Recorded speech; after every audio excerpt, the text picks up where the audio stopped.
A tailout is simply the very tail of a pool or run. It's where the current slows down and shallows right before it enters the next riffle or change of stream character.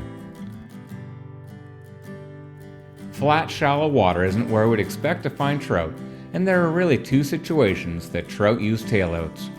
The first is that there's structure that deflects water current enough from the tailout that allows trout to station with suitable overhead cover or depth, in which case it's actually a prime trout lie because the fish feels safe from predation and their energy expense is low. Even in barren-looking tailouts, there are almost always microstructure features that trout gravitate to. If you look closely, there's likely a bit of wood, a small weed patch, or a rock embedded into the river's substrate, or there's a wave of gravel that acts like a trough that breaks current. There may also be a subtle deflection off the bank well upstream that essentially creates a long inseam flat in a relatively stagnant back eddy. If there's overhead cover at the tailout, you're almost always guaranteed of a trout's presence. You may not see it because it may stay well concealed, but given the likely high food source and low energy exertion in low flows, that's often an obscure prime habitat. The second situation trout use tailouts is because of food.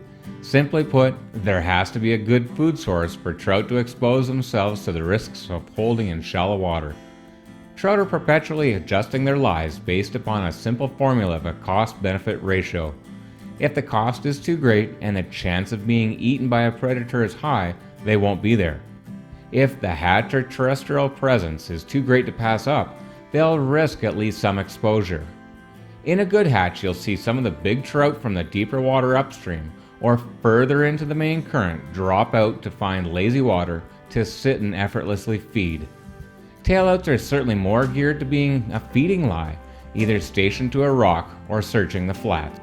Tailouts are highly favored in low light conditions of dark, cloudy days or from dusk through dawn. As light intensifies, they know they're exposed. No doubt their vision brightens and sharpens, and that leads them to know they're glowing in the sun and prone to predation by birds, otters, or mink.